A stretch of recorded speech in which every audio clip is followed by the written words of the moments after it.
Kembali lagi bersama kami dan hari ini kamu harus tahu ada beberapa cerita yang sedang hangat diperbincangkan. Halo teman-teman, selamat datang di kelas Enjoy. Halo semuanya, selamat datang di sesi belajar interaktif kita hari ini. Nah, sebelum kita mulai mikir keras, pastikan kalian udah klik tombol subscribe dan like channel kelas Enjoy ini ya. Kita bakal rutin banget ngebedah topik-topik seru yang dijamin bikin kalian makin cerdas. Spesial buat teman-teman siswa SMA kelas X, selamat bergabung. Oke, untuk pemanasan coba deh kalian bayangin satu situasi nyata. Anggap aja kalian lagi asyik nongkrong di kedai kopi Bineka. Di meja sebelah ada 3 orang yang lagi ngobrol. Ada Pak Aris, beliau ini seorang arsitek keturunan Jawa. Terus ada Bang Ucok, seorang mandor proyek berdarah Batak. Dan satu lagi Mbak Nyoman, barista asli Bali yang lagi ngelayanin mereka. Secara kasat mata, kelihatannya mereka cuma ngobrol santai biasa kan?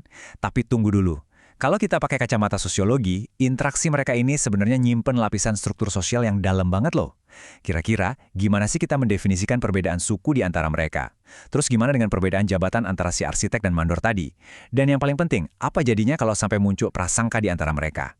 Nah, simpen dulu pertanyaan-pertanyaan ini di kepala kalian, karena kita bakal ngupas tuntas semuanya di sesi explainer kali ini. Perbedaan sosial dalam masyarakat. Kali ini. Oke, biar belajarnya makin terarah, ini dia peta jalan kita hari ini. Kita bakal mulai dari melihat struktur sosial masyarakat kita, terus lanjut ke pandangan para ahli sosiologi, habis itu kita bahas bedanya diferensiasi sama stratifikasi sosial, masuk ke heterogenitas di era modern, dan ditutup dengan bahaya prasangka dan stereotip. Sip, langsung aja kita masuk ke materinya. Bagian 1. Struktur sosial masyarakat kita. Memetakan masyarakat. Gini, hal pertama yang wajib banget kita lakuin adalah masang lensa sosiologi kita. Dalam ilmu sosiologi, masyarakat itu nggak terbentuk secara acak, nggak berantakan gitu aja. Masyarakat itu ibaratnya sebuah peta besar yang punya struktur super rapi. Dan supaya kita paham di mana posisi seseorang dalam peta ini, kita harus sadar kalau pemetaan masyarakat itu ditarik dari 2 sumbu utama yang beda banget.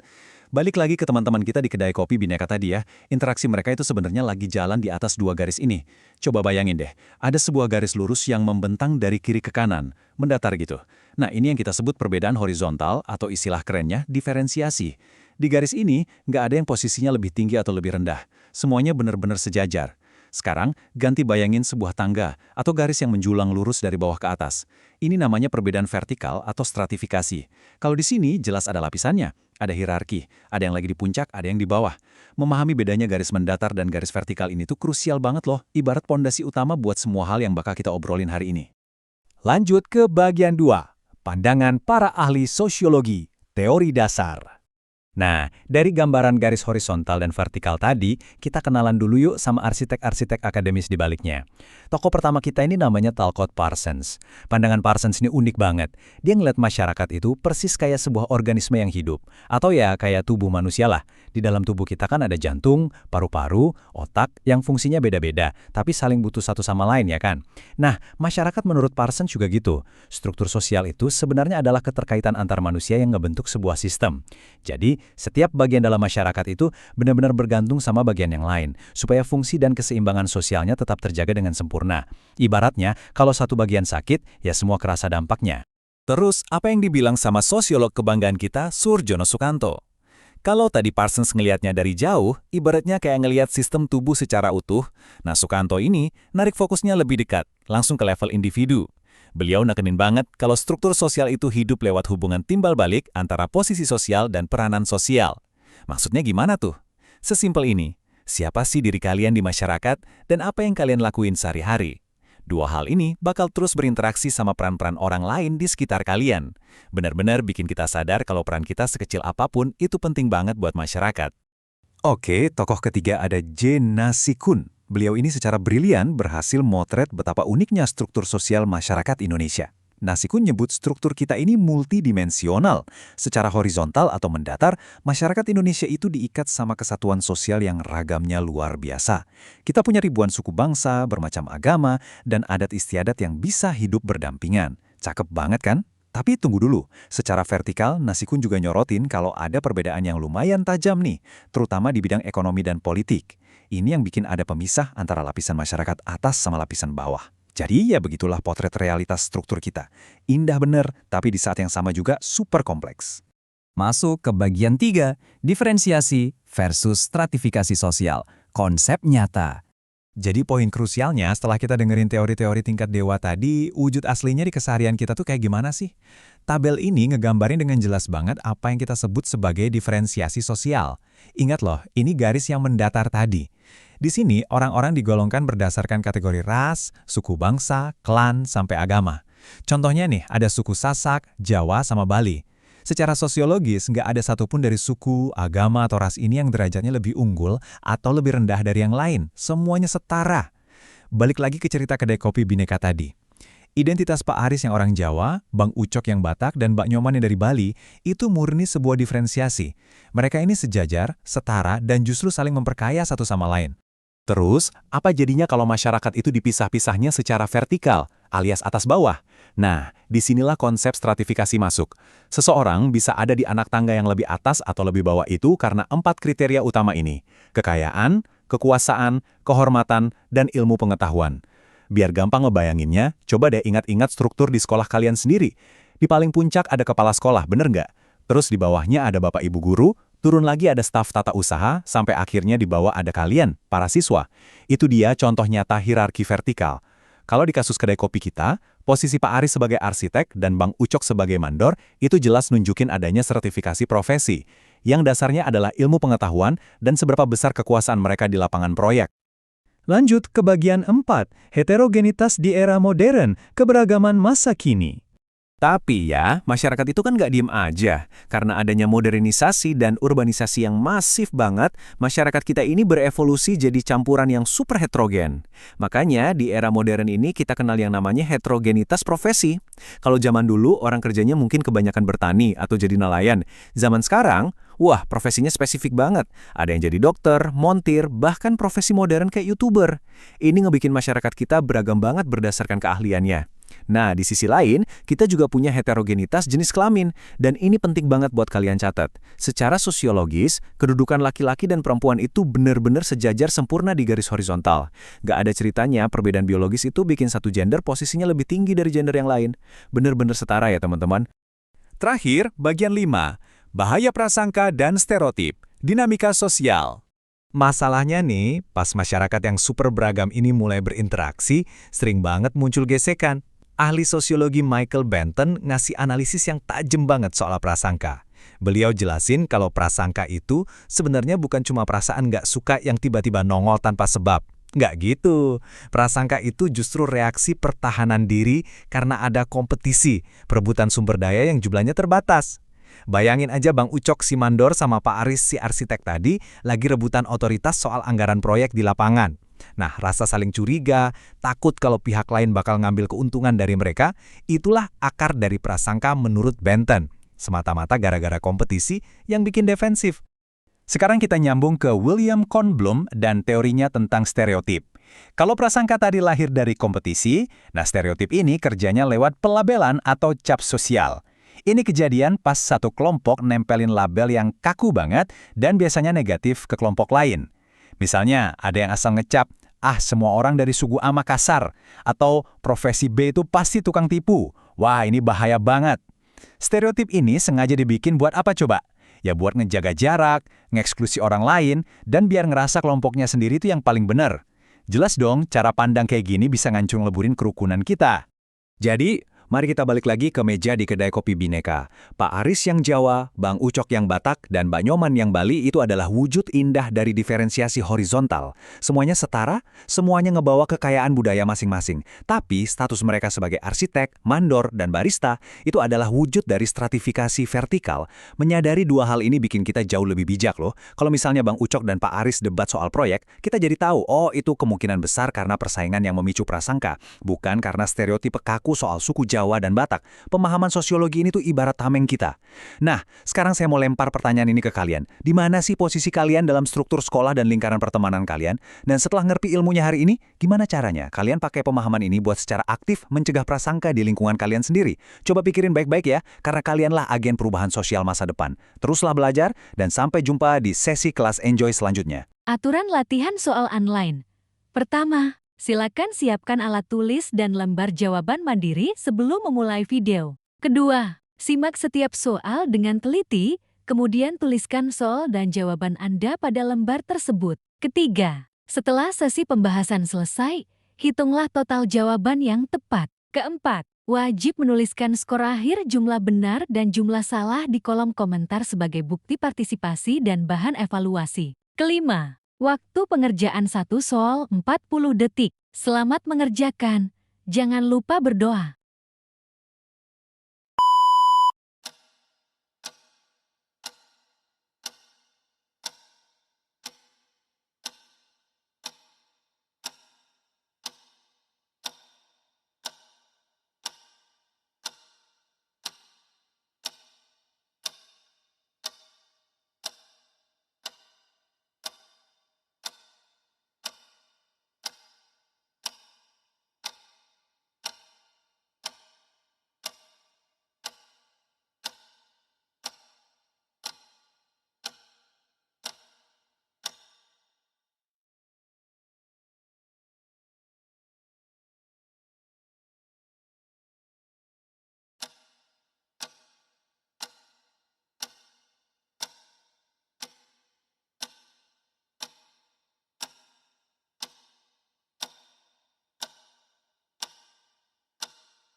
jika dipahami. Ras dan suku bangsa bukan untuk dihakimi. Klan dan keyakinan, perbedaan fitrah insani, bukan soal tinggi rendah di atas bumi ini. Lalu ada heterogenitas di tengah kota, profesi dan gender, ragam wajah manusia. Tapi awas, di tengah heterogenitas yang luas ada prasangka yang muncul, ada label yang keras. Michael Banton bilang persaingan jadi pemicu, berebut sumber daya, curiga pun jadi satu. William Kornblum sebut eksklusi lewat kata, stereotipe lahir membatasi pandangan mata.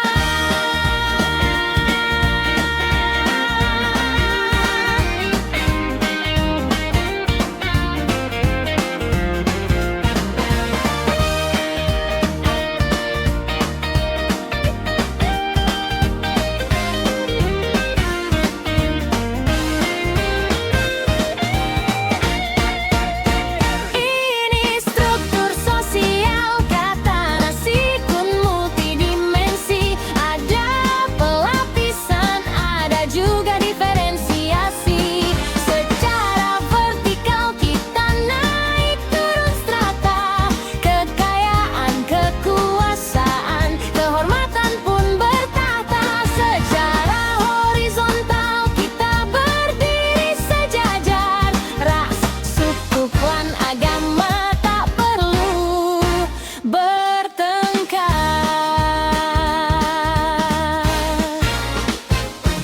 Aris, Ucok, dan Nyoman duduk di meja melingkar, menghapus label, membuang rasa gusar. Berbeda